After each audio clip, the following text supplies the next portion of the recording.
Now, listen, you guys, it seems like slowly people are getting tired of Advocate BBL because every other hip hop rule has been bended just because of her. Because tell me why Jatavia's song has been taken down, and why is she out there laughing about it? We're going to talk about that, and we're also going to be discussing about Rolling Stone and how they are trying to bring in the culture and also the R word into the conversation about her being pregnant for another man whilst being married with to another man.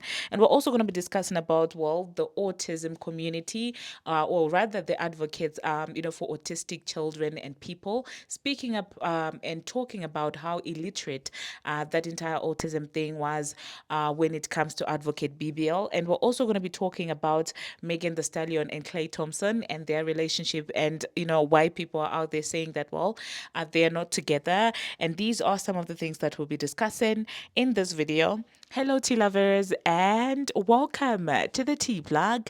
I trust you guys are doing well, and I trust you are doing great. Personally, I am doing great, you guys. I am doing extremely amazing.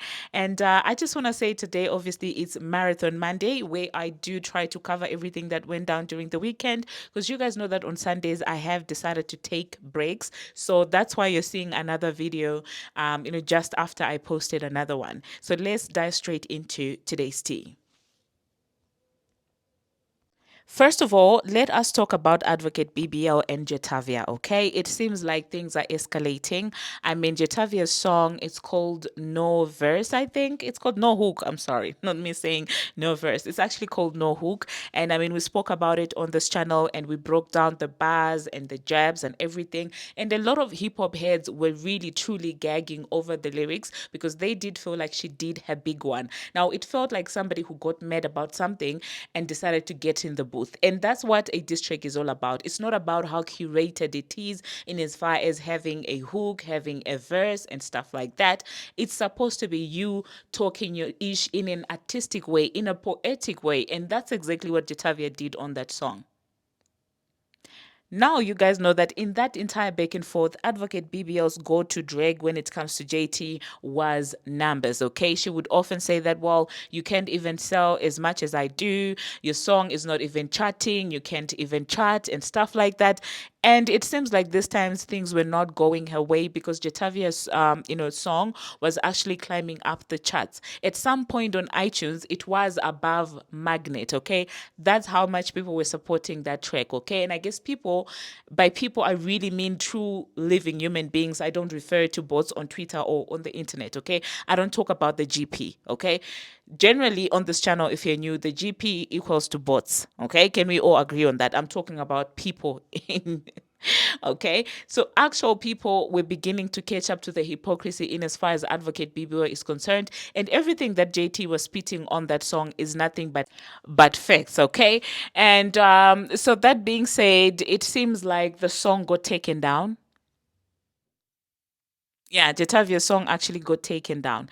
And this is in this entire week, this is the second time we're seeing something like this happening. At first, it was obviously that audio that leaked when she was cussing out Ice Spice and she was literally looking like, sounding like somebody who's on a Coca-Cola rant. That audio was copyrighted, YouTube channels were struck, and things happened, okay? Atlantic basically protecting her. And people also brought into question, do you really think that if it was any other female rapper, something like that would have happened? Absolutely not. But as usual, of course, the GP doesn't care, okay? And those that just go with whatever people think is cool to go with, they don't see anything wrong with that. And this is happening yet again. She spoke her ish about Jatavia and her men on her song Magnet. Nobody was out there taking down her song. JT decided to take it to the booth as she had done as well. And guess what happened? She went and cried to her label, and now the song is nowhere to be found. But another rumor that is coming from Tasha K is saying that, well, a certain somebody actually did tell her boyfriend, I'm talking about Stefan, obviously, to go and, take the video, to go and make sure that the video is taken down. Allegedly, Jatavia might have been sent a cease and desist from Stefan digs, okay? And at this point, I'm just like, boy, what did you think you were getting into? You cannot seriously tell me that you're dating Cardi B, who's a married woman and who's known for drama, and you think you're not going to be dragged in the drama. You are. Unfortunately, I'm sorry. That peaceful life you had before dating this female rapper is not coming, Stefan. If you are spotted on a boat with substances that I cannot mention, with pink stuff, unfortunately people are gonna come for you because you decided to date the drama. I mean, your girlfriend literally titled the album "Am I the Drama?" So how did you think you were going to miss the drama? Say goodbye to your peaceful days as an athlete. Welcome to the female rap community where nothing is off limits, okay? We have seen everybody's family literally being dragged into beefs. So what made you think you were going to be an exception? And the funny thing is, she took jabs at JT's men first. She came for Uzi first. What has Uzi ever done to her to warranty that? Because she was out there insinuating something about Uzi's orientation. And as far as I'm concerned, in as far as orientation is concerned, I haven't seen a man coming to say, "Oh my God, Leslie was trying to, snatch my bussy." No, I never heard that.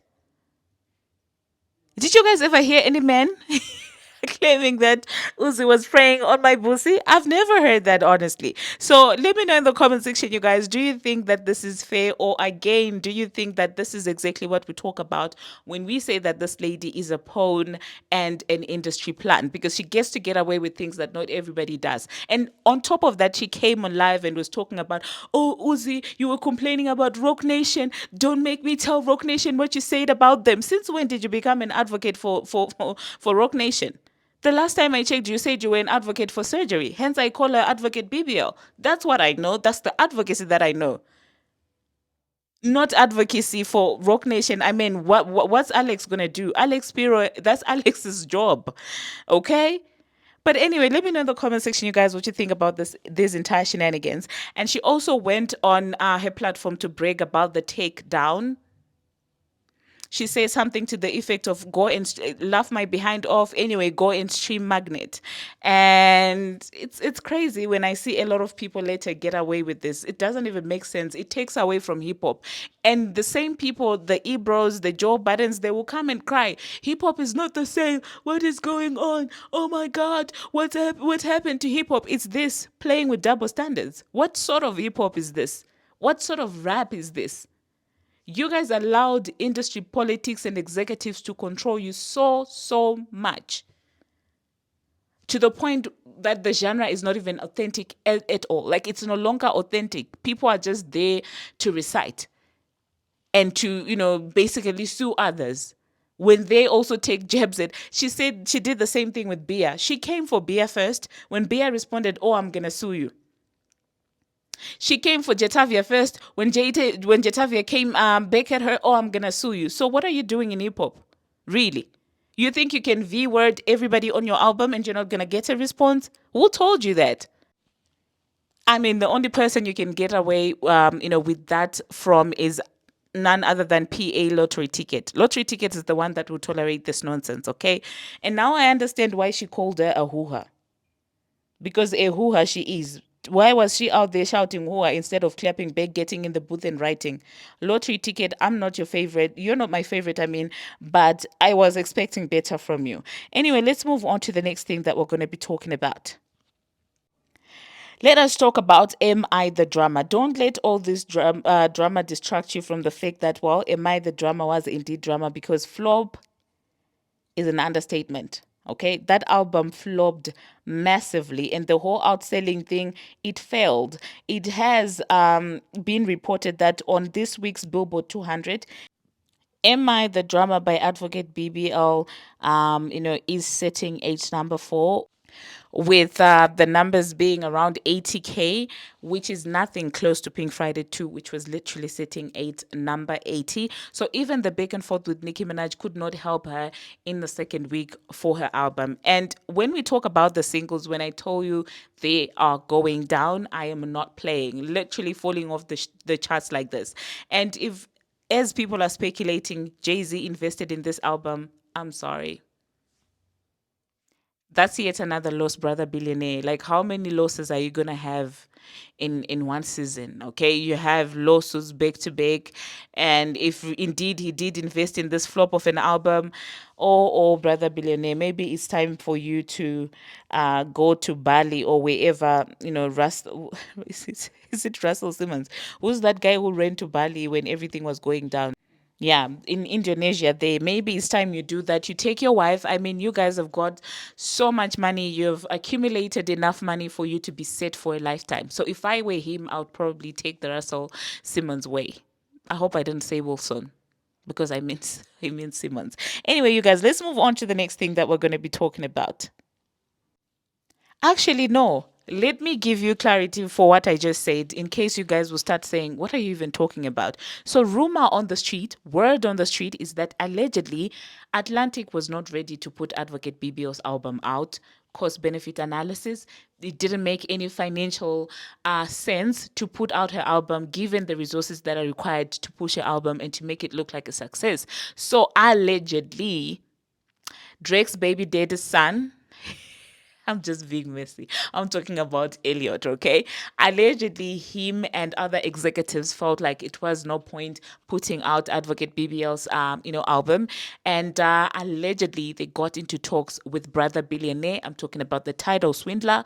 Yes, allegedly the title swindler convinced them to put out the album because he still had faith that Advocate BBL would still be able to do the job to take out Nicki Minaj in the industry or to surpass her. So word on the street is that he did subsidize some of the cost himself, brother billionaire. And I'm like, Desiree was just caught on camera recently crying about, oh, it's a sink or swim. We're about to sink. We need money. We need funds. We're going broke. And you're still making dumb decisions like this.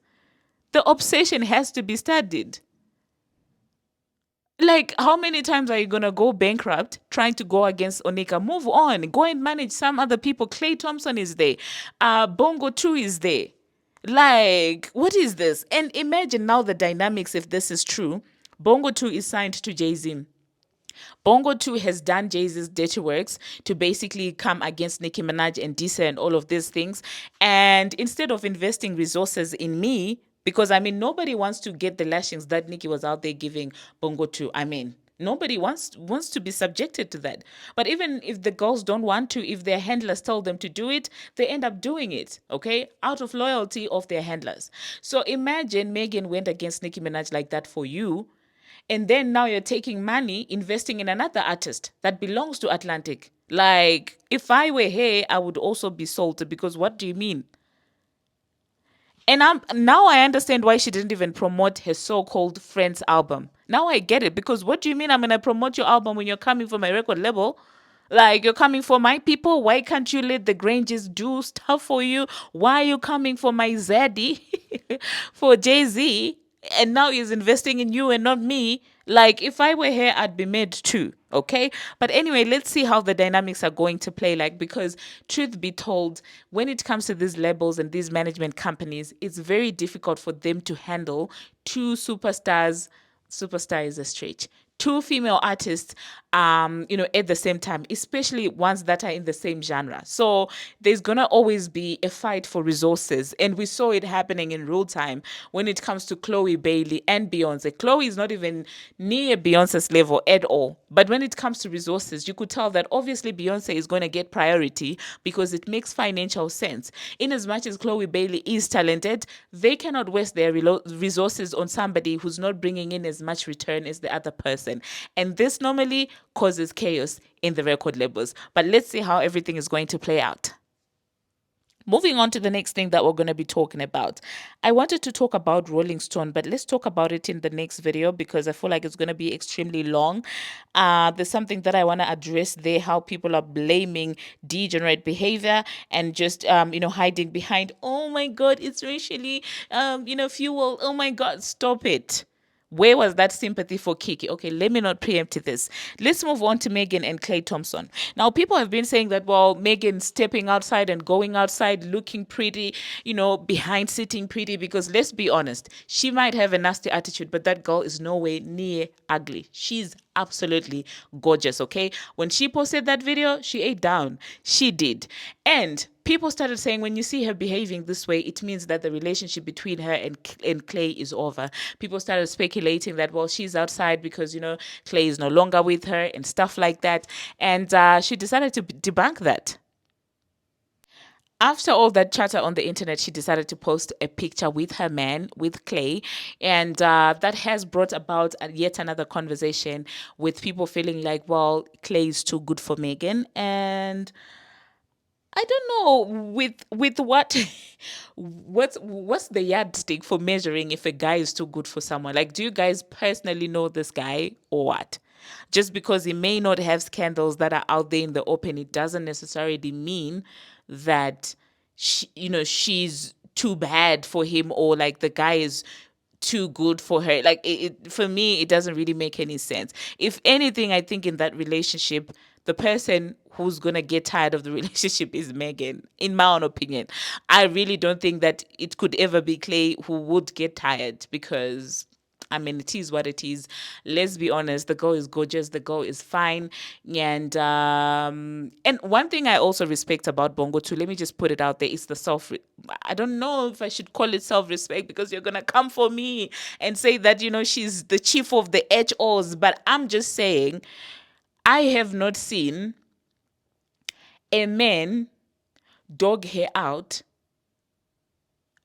like how men dog out Advocate BBL, and she still sticks with them. That's all I'm gonna say. Like, outside the Tory Lanez drama, I've not seen Megan being continuously embarrassed by a man and still choosing to be besides that man. I have not seen something like that happening. When she was with Paddy, I didn't see Paddy treating her, like trash, or basically playing these games or embarrassing her on the internet. I didn't see that. Even the Tory thing, I think it's the fact that she's not used to men playing in her face, like how Tory was allegedly playing with her when he was together with Kylie. That's how she ended up acting the way that she was acting, because it's not something that's usual for her. And it's that little bit of confidence for me that I'll always be like, if it comes to the worst, I feel like in as far as self-respect in the face of men, Bongo 2 is way better than Advocate BBL. But do not crucify me, y'all. I'm not saying that she's innocent when it comes to the Tory Lane situation. Like I told you, I don't talk about that situation on this channel, because at the end of the day, nobody knows what happened then, okay? I don't like the girl, but I'm not going to sit on here and say that nothing was done to her, because no one has the facts. And I'm also not going to sit on here and say that Tory Lanez is innocent. But I'm going to acknowledge that she's a liar. She's been caught in lies, nasty spirited, swindled Nicki Minaj off of this, and also got swindled. Okay, who's out there? Future charged her an arm and leg for her verse. I guess Future was now taking up for Nicki Minaj for how you had played with his friend. But to say that whatever happened that particular night, I have no idea. But anyway, let's move on to the next thing that we're going to be talking about. Let's talk about this podcast that I'm going to insert. I want you guys to see the contradiction that people basically subject themselves to. In this podcast, it starts off by saying, what's Nicki Minaj's problem with Jay-Z, right? They laugh at the jokes, at the less front jokes and everything. They're like, why is she doing him like this? But none of these men came out to say that, well, she's wrong for that. And I will respect them for that, because we're not about to label someone crazy for saying things about an industry that none of us are in. Just because we don't know it doesn't mean it's not there. I will give them that. And then it goes on to like the comparison between Cardi B and Nicki Minaj. Now, when Advocate BBL and Nicki Minaj were arguing, Advocate BBL, when she realized that she lost the numbers game, she started saying, "Oh my God, why won't you compare yourself with Rihanna and Beyonce?" As if Beyonce is a rapper, as if Rihanna is a rapper, as if Nicki Minaj did not outdo Rihanna's debut album. She did. First week sales cleared, okay? If you guys didn't know that. But anyway, that being said, she started playing this whole "I'm not in competition with you" because she had lost. Okay. But then again, you see these podcasters, they have started again comparing Cardi B to Nicki Minaj. And when she feels disrespected that my catalog is so long, I'm literally working on my 6th album. And you are comparing me with someone who hasn't even proven herself in the industry, somebody who took 7 years to release a sophomore album. When she starts feeling offended and she starts to prove you wrong, that don't put me in the same conversation with that girl, you guys will act like, why is she even competing? What is happening? You're the ones who are bringing in the comparisons right here. And then they went on to say Nicki Minaj is not relevant. Who's going to tell them that she has the highest grossing tour of all time, of all the female rappers? Who's going to tell them? What more relevance do you need other than that? And then they said, well, Nicki is not popping like that. It was a Nicki Minaj and Cardi B comparison. And then I was expecting them to say, well, Cardi B is popping because she has this endorsement. She is loved by these people. No, they went ahead to say, because outside there's Glorilla, there's Ice Spice. And I'm like, okay, Ice Spice, Glorilla, and all of these things, they're younger people. Younger people relate to them. But how is Cardi B being compared to Nicki Minaj to prove that, to say that Nicki is no longer relevant in comparison with Cardi B? Why are you bringing in Cousin Sloth? It doesn't make any sense to me. Like, it really doesn't make any sense to me. And this is where you realize that these conversations, people just say anything. When it comes to album sales, if Nicki is that irrelevant, why was she out there out doing a $499 album with an actually properly priced album with a AI rollout? Remember, she didn't go out, in person to do the meets and greets and something and stuff like that. She literally rolled out that album online. And I will never forget the Gag City moment. Every single corporate wanted to be associated with Gag City. I'm talking from Netflix to pharmaceutical companies. That's how much influential she is. And to sit on there in 2020, tell me another person who can gag the entire internet by an AI non-existent city like Gag City. Who can do that amongst the girls? And you want to sit on your little podcast and but at this point, I am convinced that people do that for rage bait. That's what I'm just going to say. I feel like they know exactly how ridiculous they sound. They just say it to get engagement because it's not making sense. But I will insert what they had to say. But after that, I'm not going to be coming back. So that being said, thank you very much, you guys, for watching. And thank you very much for making it this far. If you have not already, what are you waiting for? I do feel like I've blubbered a lot in this video. So if you find some parts that are, kind of not making sense, especially when we're talking about the Bongo 2 thing, I might have edited out some things there because now the video is super long and we don't want a super long video. And until my next one, you guys, see you. Let me know in the comment section how your weekend was, and if you've got anything else that you would like me to talk about, feel free to hit me up on Instagram. The handle is the T Plug Plus, and I think in my profile it is there, the link to my Instagram. Tell me what you would like me to discuss about because I might have missed some really important things over the weekend. Until my next one, see you. So going on there and expressing these things that you feel are true and you think are real, for what? Like, that doesn't, people on there, they're just going to use that for memes and to say you're on drugs, and like, they don't care about that. So to me, expressing it there, to me, it makes no sense. I never understood why people run to social media and express things like this as if people care. I promise you, people do not give a fuck. But, well, I just can't go to diagnosing somebody with schizophrenia and being drugged out because of what they're tweeting. I'm not doing that. I can't do that, because sometimes you do that and you're wrong. And then now you look like an insensitive person, because it's like, oh shit, this person wasn't just going crazy on their Twitter and saying things like that was really happening. And sometimes it's not happening. You know what I'm saying? But again, I'm not here to diagnose somebody with schizophrenia and being on drugs. I don't do that. I don't run to that. I mean, I don't know. Nicki has obviously spoken about drug abuse in the past, but I'm not saying that means now she's still on drugs. But I think it's erratic behavior on both sides. Diagnosed or undiagnosed, it's just erratic and insane stuff that I think is going to bleed outside of just Twitter. Because, of course, we've seen things in rap battles, shit that was just on wax still go further. But sometimes people have held back because it's like, oh, it's just a rap battle. This is statements. You don't think the Brims love culture? You don't think the Mac Ballers love Papa Bear? Like this isn't a battle anymore. There's people attached to all these statements about kids. You don't think there's other people that love these children too?